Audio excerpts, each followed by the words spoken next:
Hello everyone, আসসালামু আলাইকুম। কেমন আছেন সবাই? আশা করি ভালো আছেন। আলহামদুলিল্লাহ আমরাও ভালো আছি। শুরু করছি আজকে বিকাল থেকে ভিডিওটি। এই তো আমি চিকেন পাকোড়া বানাচ্ছি। চিকেন পাকোড়া বলতে কি চিকেন কিমা দিয়ে, টমেটো দিয়ে, পেঁয়াজ-টেয়াজ দিয়ে, বেসন দিয়ে আমার আইডিয়াতেই বানাচ্ছি। তো এটা বানানোর কারণ হচ্ছে এই যে আমার ফ্রেন্ডস এসেছে, ওনারা হচ্ছে ইন্ডিয়ান। তো বাবু-টাবু নিয়ে এখানে এসেছিল। তো একটু খেলাধুলা করেছে। তারপর আমরা একটু সময় কাটিয়েছি। তো এখন চলে যাচ্ছে বাসায়। দেন হচ্ছে আজকে আমি আপনাদের সাথে একটি রেসিপি শেয়ার করব। সেটি হচ্ছে মোমোস রেসিপি। এই মোমোসটি আমি অথেন্টিক ভাবে শেয়ার করছি নেপালি স্টাইলে। আমার এখানে একটা নেপালি ফ্রেন্ড ছিল, ও আমাকে সবসময় এই মোমোটি বানিয়ে খাওয়াইতো। অনেক টেস্ট হতো। আর আপনারা সবাই জানেন নেপালের মোমো হচ্ছে অনেক টেস্টি হয়। নেপাল থেকে হয়তো বা মোমোটা সম্ভবত আসে, আসলে আমার বেশি একটা আইডিয়া নাই। কিন্তু ওরা প্রচুর মোমোস খেতে পছন্দ করে নেপালিরা। তো আমি এখানে ২ কাপ পরিমাণ ময়দা নিয়ে নিয়েছি। দেন হচ্ছে আমি এখানের মধ্যে পরিমাণ মতো লবণ আর হচ্ছে আমি ১.৫ চা চামচ চিনি মিক্স করে দিয়েছি। আপনারা অবশ্যই চিনিটা মিক্স করবেন। আ এরপর হচ্ছে আমি অল্প, অল্প পানি দিয়ে একটু ডো তৈরি করে নিচ্ছি। একটু সফট ভাবে, এই যে দেখতে পাচ্ছেন একদম এরকম ভাবে একটু সফট। তো এই ডো তৈরি করার পর এখন আমি তৈরি করব হচ্ছে চিকেন কিমার যে পুরটা আছে সেটা আমি দেখে দিচ্ছি এখানে কি নিয়েছি। এখানে আমি পেঁয়াজ কুচি, দেন হচ্ছে আমি এখানে নিয়েছি পেঁয়াজ পাতা। আমরা পেঁয়াজ পাতা বলে, অনেকে পেঁয়াজ কলিও বলে। আর হচ্ছে কাঁচামরিচ কুচি, ধনেপাতা কুচি, রসুন কুচি, আদা কুচি। রসুন কুচিটা একদম এভাবে করে নিবেন, মেশ করে নিবেন। লাগবে যে একটু দেখতে থ্যাতলানো ওরকম। তো আমি এখানে চিকেন নিয়ে নিয়েছি প্রায় ১ কিলোর মতো। এরপর ওই চিকেনের মধ্যে আমি যেগুলো কেটে রেখেছিলাম পেঁয়াজ, পেঁয়াজ পাতা, রসুন কুচি অবশ্যই দিতে হবে, আদা কুচি আর রসুন কুচিটা অবশ্যই দিতে হবে আপনার অথেন্টিক ফ্লেভার আনতে। আর পেঁয়াজ কুচিটা বলতে কি পেঁয়াজ পাতা কুচিটা সেটা অবশ্যই দেওয়া লাগবে, চেষ্টা করবেন। বাট ওটা না দিলেও চলে, রসুন কুচি আর আদা কুচিটা অবশ্যই দেওয়া লাগবে। তো আমি এগুলো দিয়ে দিলাম। দিয়ে দেওয়ার পরে আমি এখানে হাফ চা চামচ দিয়ে দিচ্ছি মরিচ গুঁড়া, হাফ চা চামচ হলুদ গুঁড়া, হাফ চা চামচ ধনিয়া গুঁড়া, দেন হচ্ছে ১ চা চামচ জিরা গুঁড়া, ৩ টেবিল চামচ হচ্ছে সয়া সস আর হচ্ছে পরিমাণ মতো লবণ দিয়ে দিয়েছি আমি। এরপর এখানে আমি আরেকটি ইম্পর্টেন্ট জিনিস দিয়ে দিচ্ছি, সেটা হচ্ছে তেল। এই তেলটা আমি একদম ফুটন্ত গরম করে নিয়েছি। ভালোভাবে গরম করে নিয়ে গরম তেলটা আমি এখানে ঢেলে দিয়েছি। আমি এখানে ১ কিলোর জন্য আমি প্রায় ৪ থেকে ৫ টেবিল চামচ আমি অয়েল ইউজ করেছি, মানে সয়াবিন তেল। এটা ইউজ করা লাগবে। এটা একদম আপনার ওই যে মসলা আছে উপরে, ওটার উপর ঢেলে দিবেন, তাহলে খুবই একটা ভালো টেস্ট বের আসে এই চিকেনের। এই জিনিস এগুলো আমি আসলে শিখেছি ওই যে আমার নেপালি ফ্রেন্ড, ওর থেকে। ও এরকম করে বানাইতো। দেন হচ্ছে এখানে আমি আবার দিয়ে দিচ্ছি ধনেপাতা কুচি। ধনেপাতা কুচিটা দিলে খুবই সুন্দর একটা ঘ্রাণ আসে। আর হচ্ছে ১.৫ চা চামচ পরিমাণ লেবুর রস, এটাও আমি মিক্স করে দিয়েছি। এই তো এরপর এটা আমি ভালোভাবে মেখে নিয়েছি। দেন হচ্ছে আমার পুরটা রেডি। এখন আমি ডোটা নিয়ে নিয়েছি। যে ডোটা আমি মেখে রেখেছিলাম সেটা আমি রেস্টে রেখেছি প্রায় ১৫ থেকে ২০ মিনিট পর্যন্ত। আমার রেস্টে রাখা শেষ ডোটি। এখন হচ্ছে আমি এটা সুন্দর করে বেলে এটা আমি লিচি কেটে নিয়েছি। ১ম এ ৪ ভাগ করে নিয়েছি একটা ডো দিয়ে। তো এখন আমি এটা বেলে নিয়েছি। আপনাদেরকে বেলাটা আমি দেখাচ্ছি বলতে কি আমি পরে দিয়ে এটা ছোট, ছোট সাইজ করে লিচি করে নিয়ে বানাবো।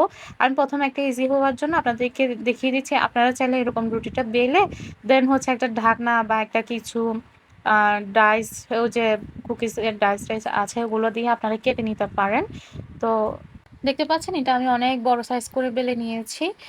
একদম পাতলা করে। পাতলা বলতে এটা বেশি পাতলা না, আমি সাইজটা দেখিয়ে দিচ্ছি। এটা আমি একটা ঢাকনা নিয়ে নিয়েছি। ঢাকনা দিয়ে আমি গোল, গোল করে কেটে নিচ্ছি। এরকম করেই হবে কাটাটা সাইজ। এই যে ছোট, ছোট সাইজ। আপনারা চাইলে ছোট সাইজে বানাইতে পারেন। বাট আমি এটা একটু বড়, বড় সাইজের বানাবো। একটু পরে ওটা আমি মানে অন্যভাবে লিচি কেটে ছোট, ছোট করে একদম তো ওটা বেলে আমি ডাইরেক্টলি বানাবো। আমি আর এরকম করব না। বাট এটা করলে বেশি ইজি হয়, তাড়াতাড়ি হয়। এই তো দেখতে পাচ্ছেন আমি পুরটা দিয়ে এটা শেপ দিয়ে দিচ্ছি মোমোর। এই তো দেখতে পাচ্ছেন আমি এটা এক পাশ দিয়ে ধরে আরেক পাশ থেকে নিয়ে এরকম করে লাগিয়ে দিচ্ছি। আপনারা চাইলে এরকম শেপও দিতে পারেন। আবার অন্য রকমের শেপ আছে সেটাও আমি দেখিয়ে দিচ্ছি। এই তো আমি আর ওরকম করে আর করছি না। আমি দেখতে পাচ্ছেন ছোট, ছোট লিচি কেটে নিচ্ছি ছোট সাইজের। নিয়ে আমি একটা, একটা করে বেলে নিব, নিয়ে বানিয়ে নিব। আসলে হচ্ছে এই মোমোসটা হচ্ছে আমার তো আর অনেক পছন্দ। ওর বেশি পছন্দ করে। তাই আমি ওর জন্য এটা বানাচ্ছি। সামনে যেহেতু ওর স্কুল আছে, আমি আবার এরকম অনেক ধরনের নাস্তা ১ মাসের জন্য বানিয়ে ফ্রোজেন করে রেখে দিই। অনেকে হ্যাঁ, এখন এসে বলবেন ফ্রোজেন খাবার খাওয়া ভালো না শরীরের জন্য। হ্যাঁ, আসলে আমিও জানি, বাট আমি অনেক একা। এখানে আমার যে হেল্পিং হ্যান্ড আছে তা না। জর্ডানে যে থাকি এখানে আমার হেল্পিং হ্যান্ড নাই বা কেউ নাই। সবকিছু একা, একা নিজেরও ম্যানেজ করা লাগে। তাই মেয়েদেরও সবকিছু বাহিরের জিনিস খাওয়ার চেয়ে ঘরের জিনিস খাওয়ানো বেটার। তো আমি চেষ্টা করি ওর জন্য একটু ভালো, ভালো নাস্তা বা কিছু স্কুলের জন্য বানিয়ে ফ্রোজেন করে রাখতে। তো আজকে আমি মোমোসটা বানিয়ে নিয়েছি। এটা আমি ফ্রোজেন করে ফ্রিজে রাখবো। যাতে ওকে আমি সপ্তাহে ১ দিন বা ২ দিন দিতে পারি। আর দেখতে পাচ্ছেন আমি কিভাবে এটা ফোল্ড করছি। আমি মানে এটা ওই যে আমাদের পুলি পিঠা বলে ১ম এ ওরকম করে ধরেছি। ধরে এক পাশ থেকে আরেক পাশ পর্যন্ত এটা আমি লাগিয়ে নিচ্ছি। আসলে এটা দেখার বিষয়, আপনারা মন দিয়ে দেখলে বুঝতে পারবেন এটার শেপটা কিরকম দিয়েছি। আমি অনেকভাবে অনেক রকমের শেপ দিতে পারি, দিই। হয়তোবা আমার থেকে আরো অনেকে আছেন ভালো করে শেপ দিতে পারেন। বাট আমি এরকমই দিতে পারি। তো আমি যেভাবে দিতে পারছি সেটা আপনাদের সাথে শেয়ার করছি। তো দেখেন মোমোর শেপটা আমি কিভাবে দিচ্ছি। এটা আসলে দেখার বিষয়। দেখলে ইনশাআল্লাহ আপনারাও শিখে যাবেন। আর এরকম করে বানিয়ে অবশ্যই ট্রাই করে দেখবেন। এটা অনেক, অনেক বেশি মজা হয়। আর আমি এটা আসলে রান্না করা দেখাবো না, কিভাবে এটা আমি সিদ্ধ করেছি সেটা আমি অন্য ভিডিওতে আপনাদের দেখাবো। আজকে জাস্ট আমি ফ্রোজেন করে রাখতেছি নাস্তা, সেটা আপনাদের সাথে আমি শেয়ার করছি। এই তো দেখতে পাচ্ছেন আমার অনেক রকমের শেপ দেয়া শেষ। আমি আরেকটা বেলে নিয়ে আরেকটি বানিয়ে নিয়েছি। এই তো এটা দিতে পারেন বেশি। এটা আমার ফ্রেন্ড যে নেপালে ছিল ও বেশিরভাগ এই শেপটাই দিত। আর ওর হাতে মোমোসটা আসলে অন্যরকম টেস্টি হয়।